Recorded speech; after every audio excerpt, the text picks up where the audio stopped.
Hello বন্ধুরা, আজকে চলে আসলাম মাঠে ঘাস কাটার জন্য।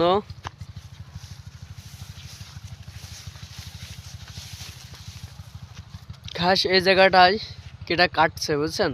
কেউ হয়তো চুরি করেছে, এই জায়গাটায় মেলা ঘাস কেটেছে, দেখতে পাচ্ছেন। আসলে কি বলবো,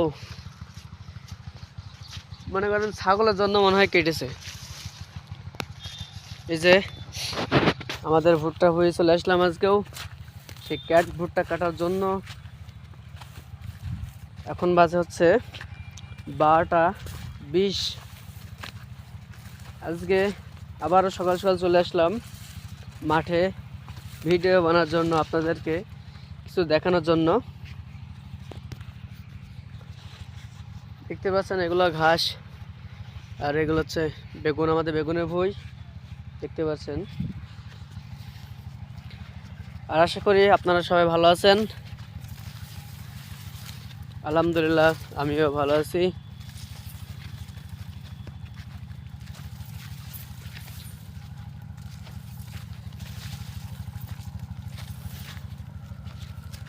আসলে আগেও বলেছি, এখনও বলছি, মাঠে আসতে কিন্তু আমার খুব ভালোই লাগে, কারণ নিরিবিলি জায়গা।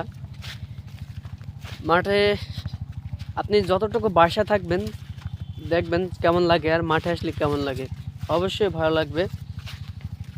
সেই সর্ষেগুলো আজকে মনে হয় চাচারা কেটে নিয়ে গেছে, তা ফলন হয়ে গেছে, এই জন্য কেটে ফেলেছে সর্ষেগুলো।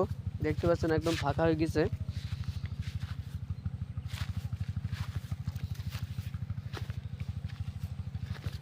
দেখেন, এটা আমাদের স্যালো মেশিন, যা আমরা ভুঁয়ে সেচ দিই। এই দেখেন, আসলে ঢাকা আছে, ঢাকা না থাকলে আবার কেউ নিয়ে যেতে পারে, যন্ত্রপাতি আছে ভেতরে। এটা হচ্ছে আমাদের পুঁইশাক বান, দেখতে পাচ্ছেন। কালকে আমার দাদা মনে হয় কেটে নিয়ে গেছিলো অনেকগুলোই, আর অল্প কটা আছে, দেখতে পাচ্ছেন। এর থেকে আবার হবে পুঁইশাক। এর কোনো মৃত্যু আছে ঠিক আছে, কিন্তু খুব কম। মানে যখন যেখানে ফেলতে হবেন সেখান থেকে দেখবেন ফেকুড়ি বেরিয়ে হবে। দেখতে পাচ্ছেন আমি এখন মাঠে রাত 3টা অবধি থাকবো, 3টা পর্যন্ত। আর এই ভুট্টা থেকে আজকে ভুট্টা কাটবো ভাবতেছি। এটা হচ্ছে আমার ছোট দাদার ভুঁই। আমি বাসা থেকে বলেছিলাম যে হয়েছে অনেক, গুলো কাটবো গরুর জন্য, যেহেতু আমাদের ঘাসগুলো ছোট ছোট, এর জন্য আজকে ভুট্টাগুলো কেটে নিয়ে যাব। আসলে ভুট্টা তো তেমন ভুট্টা হবে না ওইতে। দেখেন গমের ভুঁই গাইস, কত সুন্দরভাবে দেখছেন হয়েছে গমগুলা। যখন বড় হয়ে যাবে তখন সুন্দর একটা ফলন আসবে।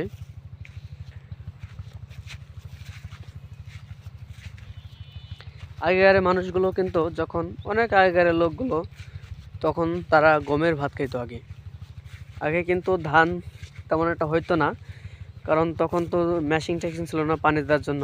আল্লাহ যখন পানি দিত তখনই হইতো। আগে গম খুব হইতো, গম কিন্তু পানি খুব কম লাগে গমের ভুঁইয়ে, এর জন্য গম লাগাইতো আর গমের ভাত খাইতো মানুষ। তখন কিন্তু মানুষের শরীর ছিল একদম স্ট্রং, কারণ কোনো সার মাটি ছিল না, কিছু ছিল না। আর এখনকার জামানায় শুধু সার আর মাটি, যে জিনিসই খাবেন আপনি সেই জিনিসই কিন্তু ভেজাল আছে। ভেজাল ছাড়া কোনো জিনিস নেই এখন এই জামানায়। আর আগেকার মানুষ মনে করো যেটা খেয়েছে সেটা একদম নির্ভেজাল, কারণ কোনো সার ছিল না, তেমন একটা পানি ছিল না, মানে তখন এক কথাই। আর যে তখনকারে মনে করেন যে ছোলা ছিল, সেই ছোলাগুলো একদম নির্ভেজাল আর শক্তিশালী ছিল। আর এখন দেখবেন এই সব ছোলা সার মাটি দিয়ে বড় করা হয়, তেমন একটা ভালো না।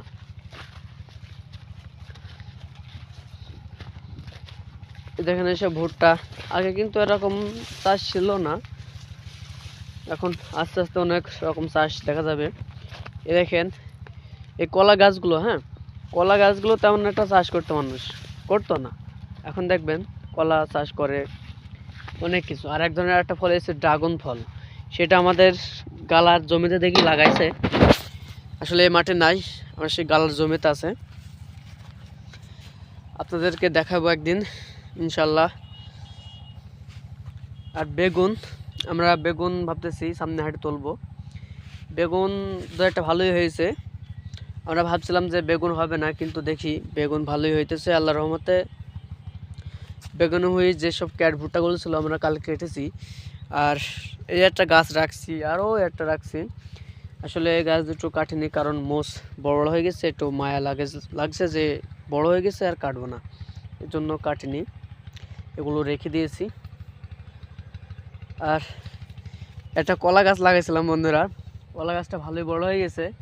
আমি লাগাইছি কিন্তু কলা গাছটা আমরা সুন্দর করে একটু যত্ন করি, কলা গাছটা সুন্দর হয়েছে। এটা হচ্ছে কিন্তু বিচি কলা, ছোট ছোট কলা হয় কিন্তু কান্দে অনেক বড় হয়। আর শখ করে একটা লাগাইছিলাম, এখানে কোনো ফেকড়ি হয়নি, দেখছেন কোনো বোক টোক আমরা বেরোত দিইনি, কারণ কেটে ফেলেছিলাম। কারণ এখানে চাই না ফসলের মধ্যে আর দুই একটা ফসল নষ্ট হয়ে যাক, কারণ এর বোক বেরোলে ফসল হয় না এর পাশে, এজন্য একটাই রাখছি। আবার এটা যখন কলা ধরবে তখন কেটে আবার একটাই রাখবো, এখানে মনে করেন একটাই থাকবে, বেশি রাখবো না এই কলা গাছ।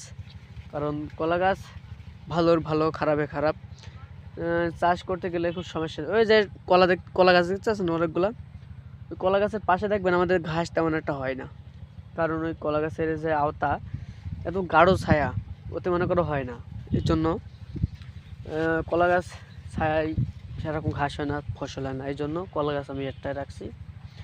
আর বন্ধুরা এখানে আমাদের সেলো মেশিন আছে বলে আমরা এই বানটা করছিলাম, দেখলাম যে যদি বানটা করি সব এগুলো থাকলে, পোশাকগুলো থাকলে এখানে একটু ছায়া হবে, মেশিনটা একটু নিরাপদ থাকবে।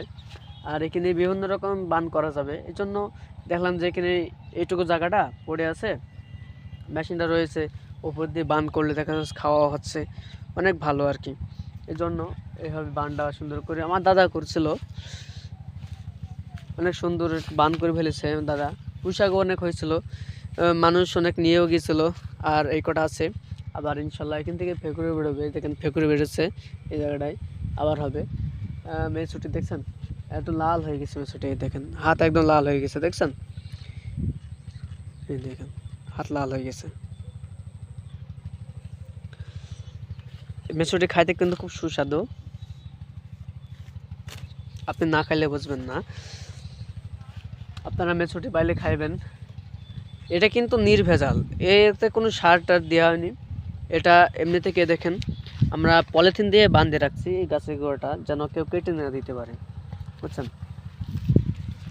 তাছাড়া কিছু কিছু মানুষ আছে একটু শয়তানি বুদ্ধি আর কি, মানে এই যে এই হেসু আছে না, এটা দিয়ে জাতি এটা কাছাম করে একটা কোপ মেরে দেয়, বুঝছেন। এই জন্য আমরা মনে করো একটু পলিথিনে ঢাকে রাখছি, যেন দেখতে হবে ঠিক আছে, কিন্তু কোপ যেন না মারতে পারি, চিন্তা ভাবনা তার মাথায় না আসে। আচ্ছা বন্ধুরা, আজকের মতো এই পর্যন্তই, ভালো থাকবেন, টাটা বাই বাই, সুস্থ থাকবেন। আর অবশ্যই আমার ভিডিওটি একটা লাইক করবেন আর একটা সাবস্ক্রাইব করে দেবেন। আশা করি এই ছোটো ভাইটাকে, আমি কিন্তু নতুন ইউটিউবার, আমি সেমনভাবে কথা বলতে পারি না, আপনাদের মাঝে যদি ভুল ত্রুটি করে থাকি তাহলে অবশ্যই ক্ষমার দৃষ্টিতে দেখবেন। ভালো থাকবেন, সুস্থ থাকবেন, আসসালামু আলাইকুম।